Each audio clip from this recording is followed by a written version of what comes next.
Wala na ngang intro-intro mga Mima at dahil nag-crave tayo, magluluto tayo ngayon ng homemade siomai. Pork siomai nga ito at gumamit lang ako dito ng kalahating kilo. Hiniwa-hiwa ko nga lang yan ng maliliit saka ko gigilingin dito sa food processor. Kung wala ka namang ganyang mga Mima ay pwedeng tadtarin mo na lang. Sinunod ko na ngang giniling itong bawang sibuyas at carrots. Napapadali talaga ang gawain kapag meron ka ng mga machine na ito. Pagkatapos ko ngang gilingin yan, ay diretso hinalo ko na yan sa nagiling na karne. At sasangkapan ko na nga yan ng paminta, asin. At syempre itong magic sarap na hindi pwedeng mawala dahil ito talaga yung nagpapasarap.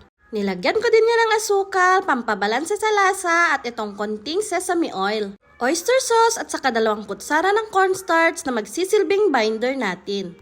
Hinalo-halo ko nga lang yan ng konti, tsaka ako maglalagay ng mga 2 piraso pa ng itlog.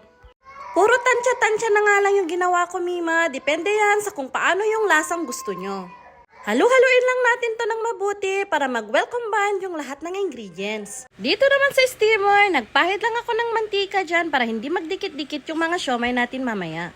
Binalot ko na nga rin agad sa molo wrapper. Depende na sa inyo kung paanong balot ang gusto nyo. Pagkatapos nga, i-steam lang natin ito sa low fire ng mga 45 minutes. And that's it! Meron na tayong homemade pork siomai.